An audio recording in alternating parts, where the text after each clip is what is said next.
Welcome back to our data structure lecture series, and in this part 2 of our data structure lecture series we are going to discuss about arrays. What is an array? Before I will come to the top point, what is an array, I want to mention that first of all I want to tell you that what is a variable. Suppose I in a C programming or in Java programming language or in any other programming language we are declaring some variable. Suppose I am declaring variable of type integer int x. Okay, this is the way I am declaring the variable. Now what does this int x does? What does this do? This will actually create a memory space of which name is x. Okay, now if I assign some value to this x, suppose x is equal to 5. Now I am assigning some 5 to this x. So this 5 is a data that is stored in this memory location whose name is x. Okay, this is how we can declare a variable and how a value is stored in that variable. Basically that variable is a name given to the memory space. Now if I want to store multiple data, like I don't only want to store this 5, I want to store 5, 10, 15, 20, 21. Suppose I want to store these numbers in this x. How is it possible? This is possible with the help of arrays. With the help of arrays. So I want to make this x. Initially, I was declaring this x as int x. So it was a single variable. Now I want to declare this x as array, like int x. But this time this is not still an array. When I am mentioning the size of this x, what is the size of this x? I want to store the 5 elements. This is 1, this is 2, this is 3, 4, and 5. So the size I want to mention here is 5 or more than 5. Minimum I have to mention the size of this x as 5. Now if I write int x of 5, now what is it going to create in the memory? It is going to create a space in the memory like this. The memory whose name is x, and it has 5 elements in this. This is 1, 2, 3, 4, and 5. This is 1, 2, 3, 4, and 5. This is size 5 because I have mentioned it int x is int integer x with size 5. This is an array. Now this is an array created in memory. When I am declaring the variable x as this integer x, and I am declaring it as an array with size of 5, the memory will create like this, x with size 5, and the address of each size is like this. It starts from 0. This is 0. This is the address of first element. 1 is the address of second element. 2 is the address of third element. 3 is the address of fourth element. 4 is the element of fifth element. Okay, now I want to store the values in this, in these locations. So now I want to store the value at 0th location or 1st location or 2nd location or 3rd location or 4th. I have to write like this. I have to write x of, suppose I want to store at the first location, x of 1. X of 1 is equal to, suppose 101. When I am writing this, x of 1 is equal to 101, then x of 1, where is x of 1? This is x and this is 1 address, x of 1. So 101 will be stored here. Okay, 101 will be stored here. Now if I will write x of 0 is equal to 102. So x of 0, where is this x of 0? This is x of 0 here, because this is the 0 index of x.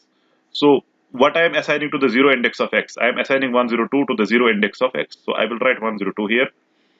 Similarly, I will write here x of 2. X of 2 is equal to 108.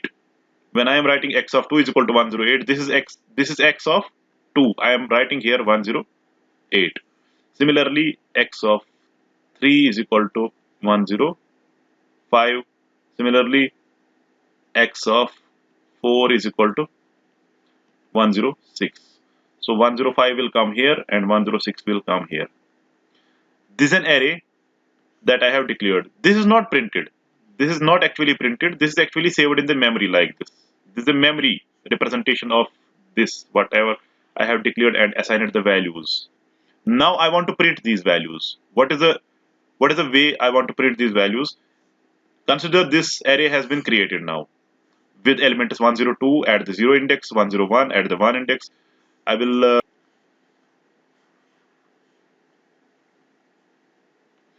Now look at this. This is the 0 index, this is 1 index, this is 2 index, this is 3 index, and this is 4 index. Okay, and this is X. This is the array, and this is created in the memory. Now I want to print each and every element of this array. How I can print this each and every element of this array? I can print this like this. I can write printf %d. In C programming, we are printing like this, %d. What I want to print? I can print second element first. I can print any element. Suppose I want to print 0 element. I will write x of 0. What does this line do? This will get x of 0 value. What is the x of 0 value? 102. And that 102 will get printed on the screen. 102. Okay. Similarly, I have to write printf %d x of 1. When I am writing x of 1, what is x of 1? X of 1 is 101, and 101 will be printed like here. Okay. Then similarly, I will write each and everything, but this is the lengthy procedure for printing. I can apply a loop for this. I can apply for loop for this, or I can apply while loop for this. So how can I apply the loop for this? So I will write for I is equal to 0, I is less than or equal to. I is equal to 0. We will start from 0 index and less than or equal to 4, because less than or equal to. Less than means up to 3 and equal to means up to 4. Less than or equal to 4. You can write less than 5. Not less than or equal to, you can write I less than 5. This line and this line is the same, is having the same meaning, and I am writing I is less than or equal to 4 I plus plus. This is the for loop. You have already done practice on this for loop in previous tutorials that I have created for C programming. So what does this do? What I have to do? I have to print printf %d, comma. What I have to print? I have to print x of not I not 0. I have to print x of 0. I have to print x of I. Initially I is 0, so initially it will consider x of I as x of 0. So what is x of 0? X of 0 is 102. So 102 will get printed. Then it will give increment to this I.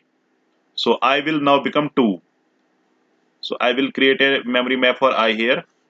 Initially it was 0, and x of 0, this is x of 0 this time. When I is 0, this is x of 0 that time. So x of 0 is 102. So I have printed that 102 here. Okay. Then I will get an increment of 1. I will become 1. Okay. So what is x of I? X of I is this time x of 1. What is x of 1? X of 1 is 101. So 101 will get printed with the help of this %d. 101. Similarly, I will again get increment and it will become 2. And what is the value on this 2 index of x? It is 108, and 108 will get printed. Similarly, what is the increment? What is the value of I after this 2? It will get 3 after this increment. It will become 3. And what is the value of x of 3? It is 105, and 105 will get printed. Similarly, I will become 4, and on this 4, 106 is the value, and that will get printed, and I will again get increment and it will become 5. But this time I is less than or equal to 4. This condition is false because I is 5 this time. So this condition is false. It will not enter in this loop. It will get out of this loop, and our values are these: 102, 101, 108, 105, and 106. This is actually the array we have printed here with the help of for loop. In the next tutorial, I will build up a program on arrays. Till then, take care and subscribe my channel, Indus Technologies. Thank you.